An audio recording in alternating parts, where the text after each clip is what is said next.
Brought to you by Candid. Candid dusting powder, 4 skin problems का एक expert solution. Candid dusting powder, हटा खुजली, लगा कैंडिड। यूपीएससी ने सिविल सर्विस एग्जाम 2024 का रिजल्ट जारी कर दिया है। कुल 1009 कैंडिडेट इस बार सफल हुए हैं और अगर टॉप 5 की बात करें तो इसमें 3 लड़कियां हैं। कौन है सर नंबर 1 पर और क्या रहा इस बार का रिजल्ट? ये इस बार भी लड़कियों ने ज़्यादा बाजी मारी है टॉपर्स की लिस्ट में। शक्ति दुबे हैं जो रैंक 1 हैं और प्रयागराज की रहने वाली हैं, हमारे शहर से हैं और इलाहाबाद विश्वविद्यालय से उन्होंने ग्रेजुएशन किया था, फिर बीएचयू से उन्होंने पोस्ट ग्रेजुएशन किया और अपनी मेहनत से ये मुकाम हासिल किया है। शक्ति के अलावा दूसरे नंबर पर हर्षिता गोयल हैं जो वडोदरा से हैं। इनका सब्जेक्ट पोल साइंस था और वह गुजरात के वडोदरा से रहने वाली हैं और इन्होंने भी रैंक 2 हासिल की है। कमाल की परफॉर्मेंस रही है इनकी। और तीसरे नंबर पर अर्चित पराग हैं, चौथे नंबर पर शाह मार्गी चिराग हैं और 5वें नंबर पर आकाश गर्ग हैं। ये टॉप 5 हैं। इसके अलावा कोमल पुनिया हैं, इन्होंने टॉप किया, इन्होंने टॉपर की लिस्ट में जगह बनाई है। आयुषी बंसल, राजकृष्ण झा, ये बिहार के रहने वाले हैं। आदित्य विक्रम अग्रवाल, मयंक त्रिपाठी, ऐसे तमाम नाम हैं जो टॉपर्स की लंबी फहरिस्त है। और इसमें सबसे बड़ी बात ये होती है कि अब रैंक 1 रैंक 2 का तो अपना अलग रुतबा होता ही है, लेकिन 1000 से ज़्यादा बच्चों ने यूपीएससी क्रैक किया है इस बार, 1009 बच्चों ने। और इसमें से 180 आईएएस बनेंगे, 55 आईएफएस बनेंगे और 147 जो है वो आईपीएस बनेंगे। इसके अलावा आईआरएस, आईएडीएस और तमाम जो सर्विसेज होती हैं उन सर्विसेज में जाएंगे। और इसमें जो ये लिस्ट है इसमें 335 बच्चे ऐसे हैं जिन्होंने जनरल कैटेगरी से क्वालिफाई किया है। 109 बच्चे हैं जो ईडब्ल्यूएस कोटे से हैं, 318 बच्चे हैं वो ओबीसी कोटे से हैं, 160 एससी और 87 एससी। टोटल जो है 1009 है। और इसमें बाकी पीएच कैटेगरी और तमाम कैटेगरी उसी में इन्वॉल्व है। इसमें बहुत सारी कहानियाँ बहुत ही इंटरेस्टिंग हैं और अभी धीरे धीरे पूरी डिटेल निकल कर सामने आएगी।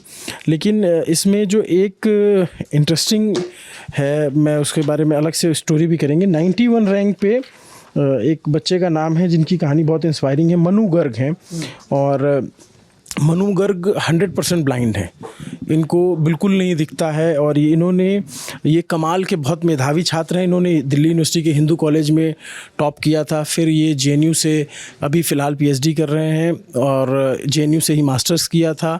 फिर उसके अलावा इन्होंने नेट क्वालिफाई किया। बहुत ही इनका संघर्षपूर्ण जीवन रहा है। इनकी जो कहानी अभी डिटेल करेंगे। इनकी मदर का बहुत बड़ा रोल है इनकी सक्सेस में। मनु ने जो है, इन्होंने ये जो शुभ्रा रंजन क्लासेस हैं वो जहाँ वहाँ से ये पढ़ाई कर इन्होंने कोचिंग की फाउंडेशन कोर्स किया था। तो बहुत ही ऐसे बहुत सारे कहानियाँ निकल कर अभी सामने आएंगी भी। तो फौरी तौर पे जो रिज़ल्ट हमारे सामने हम देख रहे हैं इसमें क्या होता है कि बहुत ही इंटरेस्टिंग ये बहुत सारे बच्चे जैसे मान लीजिए 1009 सेलेक्ट हो गए तो ज़रूरी नहीं कि सभी ज्वाइन ही करते हैं। मान लीजिए किसी का आईपीएस रह गया और उसको आईएएस बनना है तो वो अगले अटेम्प्ट की तैयारी भी करता है, या फिर किसी को दूसरी सर्विस मिली उसको आईएएस या आईपीएस बनना है तो उसकी भी तैयारी करते हैं। तो कई सारे इसमें भी ऐसे भी निकल के आएंगे जो पिछली बार आईपीएस हो गए होंगे या आईआरएस रहे होंगे, इस बार वो सेलेक्ट हुए, उनकी रैंक ऊपर हुई या फिर जो यथास्थिति बनी रही, जो धीरे धीरे सामने आएगा। लेकिन ये तमाम बहुत सारे कमाल के स्टूडेंट्स हैं जिन्होंने अलग अलग शहरों से, अलग अलग गाँवों से आने वाले बच्चे हैं, अलग अलग जगहों पे कोचिंग की। अब तो कोचिंग क्लासेस में भी होड़ मच जाएगी कि हमारे यहाँ पढ़े हैं, हमारे यहाँ पढ़े हैं। ये फॉर्मूला कैसे चलता है?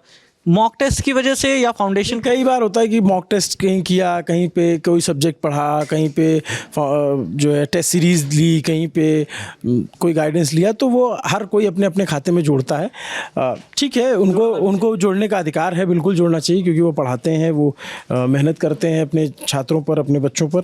और इसमें बहुत सारे जो रैंक ऊपर तक होती है इसमें बहुत सारा, इसमें भी कैटेगरी देखी जाती है। जब इनको ज़रूरी नहीं कि किसी की 120 रैंक है तो उसको आईएएस मिल जाए। जैसे हम देखते हैं कि यहाँ पे 180 आईएएस बनेंगे, तो ऐसा नहीं कि 180 रैंक तक ही आईएएस बनेंगे। वो हो सकता है 300 रैंक वाला भी आईएएस बन सकता है अगर वो कैटेगरी इस कैटेगरी में आता है। जैसे ये ओबीसी कैटेगरी में है और वहाँ पे है और उसकी रैंक ओबीसी रैंक में ऊपर है तो उसको आईएएस मिलेगा। फिर बहुत सारे इसमें जैसे पीएच कैटेगरी भी देखी जाती है, तमाम कैटेगरीज लगती हैं हैं, तब जाके तय होता है। थोड़ा सा ये जटिल प्रोसेस है। पूजा खेड़कर पीएच कैटेगरी से ही गई थी। हाँ, मतलब ऐसे फिर बहुत सारे होते हैं, लेकिन कुल मिला के ये बहुत ही यूपीएससी का बहुत ही नपा तुला और बहुत ही गहरा फार्मूला है, जिसके तहत वो बच्चे चुनते हैं, सर्विसेज के लिए जाते हैं। और तमाम लोगों को बहुत ढेर सारी शुभकामनाएं, उनके माता पिता को ढेर सारी शुभकामनाएं जिन्होंने लंबे वक्त तक इंतज़ार किया। इसमें बहुत सारे लोग ऐसे होंगे बहुत कम एज में जिन्होंने क्रैक कर लिया होगा, या किसी का ऐसा होगा जो आखिरी अटेम्प्ट रहा होगा वो निकाल के लाया होगा। तो अभी पहला अटेम्प्ट कोई अभी इसमें सिर्फ नाम है, मतलब ये सारे नाम आप पढ़ते जाएंगे और ये कल को हो सकता है जो नाम हम ले रहे हैं हो सकता है आपके ज़िले के कलेक्टर हों, आपके ज़िले के एसपी हों, आपके ज़िले में रेवेन्यू सर्विस में हो, आपके ज़िले में कोई फाइनेंसेस देख रहे हों, कोई डिफेंस सर्विस में हो, जो डिफेंस का ये रेवेन्यू देखते हैं। तो बहुत सारी होती हैं सर्विसेज। तो एक चीज़ और जानना चाहूँगा, वैसे तो ये एक्सपर्ट ही बता सकते हैं, लेकिन आप लगातार इसको एनालिसिस कर रहे हैं कि लड़कियां ही टॉपर और टॉप 10 में लड़कियां ही आ रही हैं किसी भी एग्ज़ाम में, क्या इसके पीछे ये तो कोई बहुत ही विद्वान आदमी बता पाएगा, लेकिन हाँ, मतलब शायद उनका डेडिकेशन ज़्यादा है इस वजह से हो रहा है, या उनको ज़्यादा वो मेहनत से पढ़ रही हैं इस वजह से हो रहा है। देखिए, मुदिता अग्रवाल हैं 360 रैंक पे, आई थिंक, और भी कई सारे नाम हैं इसमें। बाद में अभी जब हम छांटना शुरू करेंगे, जब धीरे धीरे कहानियाँ आना शुरू हो जाएंगी, तो बहुत इंटरेस्टिंग होगा। कई बहुत गरीब परिवार से आते हैं, कोई बहुत अच्छे फैमिलीज होते हैं, बहुत ही लेगेसी कैरी करते हैं, उनके माता पिता भी IAS IPS होते हैं। तो बस अभी ये फौरी जानकारी है, अभी जितनी डिटेल जानकारी आती रहेगी। शक्ति, हर्षिता और तमाम लोगों को बहुत ढेर सारी शुभकामनाएँ, जिन्होंने अपने गांव, समाज, शहर, विश्वविद्यालय, कोचिंग, परिवार सबका नाम रोशन किया है। चलिए, और जो बेसिक एक जानकारी आ रही है वो आपको बता देते हैं। जो शुरुआती टॉप 10 कैंडिडेट हैं, शक्ति दुबे के बारे में जैसा कि आपको बताया ही, प्रयागराज से आती हैं, ऑल इंडिया टॉपर बनी हैं। इसके अलावा हर्षिता गोयल मूल रूप से हरियाणा की हैं और पिछले कई सालों से गुजरात में, वडोदरा में रह रही हैं। और अच्छा, वो ऑलरेडी CA भी हैं हर्षिता, और अब उन्होंने UPSC क्रैक किया, अब IAS बनने वाली है, मतलब ट्रेनिंग के बाद वो IAS हो जाएंगी। अर्चित डोंगरे मूलतः पुणे से हैं और VIT वेलोर से इन्होंने इंजीनियरिंग की, फिर ड्रॉप किया और उसके बाद उन्होंने UPSC का एग्ज़ाम दिया। मार्गी चिराग शाह, ये भी गुजरात से आती हैं और अहमदाबाद से इन्होंने कंप्यूटर इंजीनियरिंग में बैचलर ऑफ इंजीनियरिंग की डिग्री की है। और आकाश गर्ग, ये भी कंप्यूटर साइंस से हैं और गुरु गोबिंद सिंह इंद्रप्रस्थ विश्वविद्यालय दिल्ली से इंजीनियरिंग की है इन्होंने। आयुषी बंसल, ये UPSC 2023 का जो रिज़ल्ट आया था उसमें 97 इनकी रैंक आई थी और 2022 में 188 रैंक आई थी।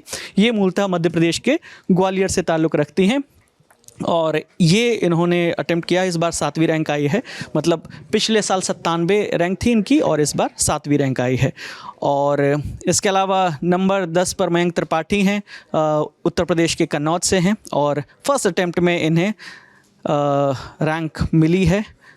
और इस तरह से लगातार UP PCS से DSP भी ऑलरेडी ये बन चुके हैं।